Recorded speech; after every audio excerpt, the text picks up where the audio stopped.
শহীদ তানজিম সরওয়ারের বাসায়।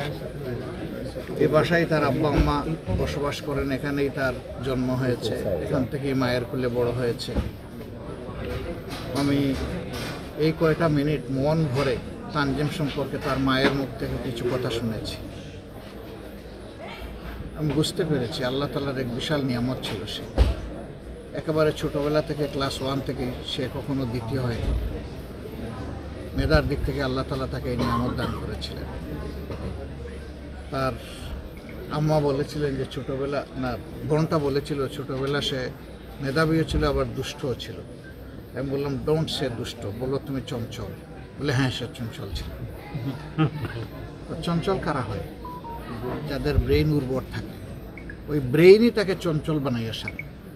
এই জন্যে বড়ো যখন হয় তার ব্রেনটা পুরো সেট হয়, সেটেল হয়। মানুষ বললে বাবারে বাবা তুমি ছোটোবেলা যে কী ছিলা, এখন তোমার আচরণ থেকে এটা বোঝার কোনো উপায় নেই, তুমি এত ভালো হলা কেন? তা আসলে আল্লাহ তাআলা ওই যে ব্রেইনের নিয়ামত দিয়েছেন, ছোটোবেলা সে থাকে চঞ্চল, একটু বড় হলে সে হয়ে যায় স্থির, এবং তার দ্বারা তার পরিবার, সমাজ, দেশ সবাই উপকৃত হয়। সবারই সৌভাগ্য হয় না দেশের জন্য জীবন দেওয়ার। সে সেনাবাহিনীতে জেনে শুনেই গিয়েছে যে এটা জীবন মৃত্যুর খেলা এবং সেটা দেশ রক্ষার খেলা, এটা জেনেই সে সেখানে গিয়েছে। আলহামদুলিল্লাহ, আমরা এখানে আসি নাই উনাদেরকে গর্বিত করতে, আমরা এসেছি নিজেরা গর্বিত হতে। এরকম বাপের কপালে চুমু দেওয়া এটা আমার জন্য সৌভাগ্যের ব্যাপার, এবং আমরা মনে করি যে এটা আমাদের নাগরিক জাতীয় দায়িত্ব তাদের প্রতি সম্মান দেখানো। আমি সম্মান দেখানোর জায়গা থেকে এখানে এসেছিলাম।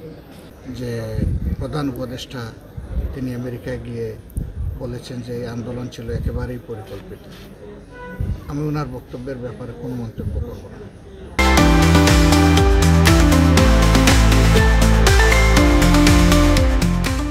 যদি আমার মূল্যায়ন আপনি জানতে চান, ওনারটা বাদ দিয়েছি, উনি ওনার জায়গায় আছেন, আমি আমার নিজস্ব মূল্যায়নটা শুধু বলবো।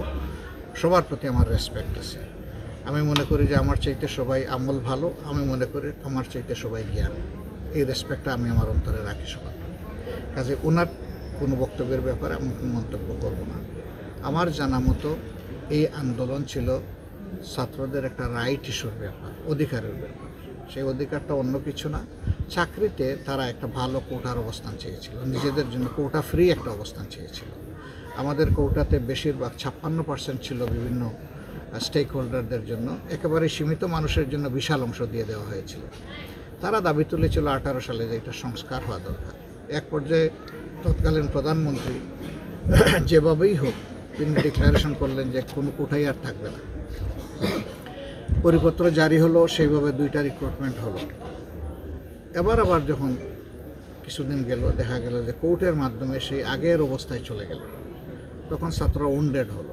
উন্ডেড হওয়ার পরে তারা রিয়্যাক্ট করতে গিয়ে তারা একটা ধারাবাহিক আন্দোলনের সূচনা করলো, এবং অন্য কোনো পয়েন্ট এখানে ছিল না। পয়েন্ট একটাই ছিল যে তারা কোটার সংস্কার চেয়েছিল, কোটা বাতিল নয়। তারা বারবার বলেছে যে যেটা যৌক্তিক এটা থাকবে, কিন্তু অযৌক্তিক থাকবে কেন? আমাদেরকে বঞ্চিত করা হবে কেন? মেধার অবমূল্যায়ন হবে কেন?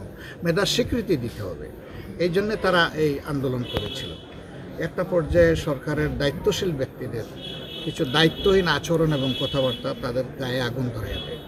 এদের বয়স কম, ইমোশন বেশি, তারা এই বিষয়টাকে খুবই সিরিয়াসলি নেয়, এবং এটাকে দমন করার জন্য যে রাস্তাটা, যে পন্থাটা অবলম্বন করা হয়েছিল, এটা আসলে কোনো যুক্তিসঙ্গত এবং সভ্য কোনো পন্থা। ফলে একটার পর একটা মোমেন্টাম পেয়েছে আন্দোলন।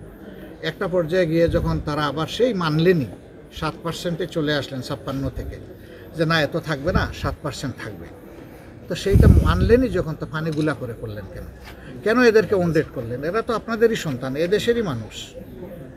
তারা সম্মানিত হলে আপনারাই সম্মানিত হতেন। তারা মেধা নিয়ে সার্ভিস দিলে দেশ উন্নত হতো, কিন্তু হলো তাতে অনেক কিছু বিপত্তি ঘটে গেল। এরপরে প্রধানমন্ত্রী তাদের সাথে কথাই বলবেন না, কিছু কথা এমন বললেন যেটা তাদের সেন্টিমেন্টে আঘাত দিয়েছে। এরপরে তিনি বললেন যে এখন দরজা খোলা। যখন তিনি দরজা খুলেছেন তখন তারা আবার বন্ধ করে দিয়েছে। ততক্ষণে মানুষ মারা গেছে, ভায়োলেন্স হয়েছে, তাদের বিরুদ্ধে মামলা হয়েছে, তাদের উপর ঢাকা বিশ্ববিদ্যালয়ে মেয়েদের উপরে হামলা হয়েছে। এই সব কিছুর পরে তারা তখন বেঁকে গিয়ে 9 দফা একটা কর্মসূচি তারা দিয়ে বসলো। যদি আপনি বলেন এটা পরিকল্পিত তাহলে আপনি বলতে পারেন, আর না হয় বলবেন যে এটা আসলে ইনসিডেন্টাল একটা ঘটনা। কিন্তু ইনসিডেন্টালটা এমনি এমনি হয়নি। 15.5 বছর বিভিন্ন পর্যায়ে যারা নির্যাতিত হয়েছেন, জুলুমের শিকার হয়েছেন, আমি আমার কথা বলতে পারি, আমার দলের কথা বলতে পারি, আমিও তো দফায় দফায় জেলে গিয়েছি, আপনারা জানেন। কেন গিয়েছি? আমি কি চোর ছিলাম, না ডাকাত ছিলাম, নাকি আমি টাকা লুণ্ঠনকারী ছিলাম, না কারো ইজ্জতের উপরে আমি হাত দিয়েছিলাম? আমি তো ওরকম কিছু ছিলাম না। আমার শুধু অপরাধ যে আমি একটা সংগঠন করি। সকল বিরোধী দলের নেতাকর্মীরা বিপুল সংখ্যায় তাদের বিরুদ্ধে মামলা হয়েছে, দফায় দফায় নেওয়া হয়েছে, রিমান্ডে নেওয়া হয়েছে, কাউকে ক্রসফায়ার নামে খুন করা হয়েছে, কাউকে আয়না করে পাঠানো হয়েছে, কারো ইজ্জত লুণ্ঠন করা হয়েছে, গণধর্ষণ করা হয়েছে, অনেক ঘটনা ঘটেছে, আপনারা জানেন। এবং উন্নয়নের নামে দেশের টাকা বিপুল পরিমাণ বিদেশে পাচার করা হয়েছে, লুটপাট করা হয়েছে। এই সবগুলার পুঞ্জীভূত একটা ক্ষোভ জন্ম নিয়েছিল। ছাত্ররা শুধু সামনে থেকে নেতৃত্ব দিয়েছে, কিন্তু এখানে 1.5 বছরের শিশু থেকে 90 বছরের বৃদ্ধ পর্যন্ত সবাই রাস্তায়। এটা পরিকল্পিত ছিল আমি এটা বলবো না, কিন্তু এটা আল্লাহর দ্বারা নির্ধারিত ছিল যে একটা জুলুমতন্ত্রের এইভাবেই অবসান হবে, তাই হয়েছে। ইন্ডিয়ার ব্যাপারে কোনো মন্তব্যই করবো না। আমি শুধু এটা বলবো যে আমরা 2টি রোডম্যাপ চেয়েছি একটা সংস্কারের জন্য। সেই রোডম্যাপে নির্দিষ্ট হতে হবে যে কী কী বিষয়ে সংস্কার হবে এবং কতদিনের ভিতরে সংস্কার হবে। এই সংস্কারের রোডম্যাপটা যদি সাকসেসফুল হয় তাহলে পরবর্তীটা দেরি না করেই দিতে হবে নির্বাচনী রোডম্যাপ। কিন্তু প্রথমটা যদি সফল না হয় দ্বিতীয়টাও ব্যর্থ হবে। আমরা কোনো ব্যর্থ নির্বাচন চাচ্ছি না, আমরা চাচ্ছি এখন একটা সফল এবং একটা ক্রেডিবল নির্বাচন। তো সেই দিক থেকে আমরা 2টা রোডম্যাপের দাবি জানাচ্ছি। উনি বলেছিলেন যে দেশে কোনো আউটফিটের আপসার্জ হবে কিনা। এই যে উনার ঘটনার 1 মাস আগে এরা বেল পেয়ে রিলিজ হয়েছে জেল থেকে, আগে জেলে ছিল ডাকাত দল হিসাবে, এবং এরপরে তো তারা একটা বিশাল দুর্ঘটনা ঘটায় ফেললো। এরকম আরও অনেকেই জেল থেকে বেল পেয়েছেন। সরকারকে এগুলো দেখতে হবে। যদি এইরকম কোনো বিষয় থাকে অবশ্যই তার বিরুদ্ধে ব্যবস্থা নিতে হবে, এবং এখানে দুর্বলতা দেখানোর কোনো সুযোগ নেই। এই ব্যাপারে সরকার এবং জনগণের সিমেন্টেড ঐক্য লাগবে। দেশ আমাদের সবার, কোনো দলের নয়, কোনো ব্যক্তির নয়, দেশ 18 কোটি মানুষের। সুতরাং 18 কোটি মানুষের স্বার্থে যা করা দরকার সবই করতে হবে, সেটা কোনো বিষয় না। ইতিমধ্যে দৃশ্যমান হয়েছে কতগুলো বিষয়, সেখান থেকে সাংবাদিক বন্ধুগণ অত্যন্ত বিচক্ষণ এবং 4D ভিশনার। 4D ভিশনারটাও নিশ্চয়ই আপনারা সবাই বুঝেন।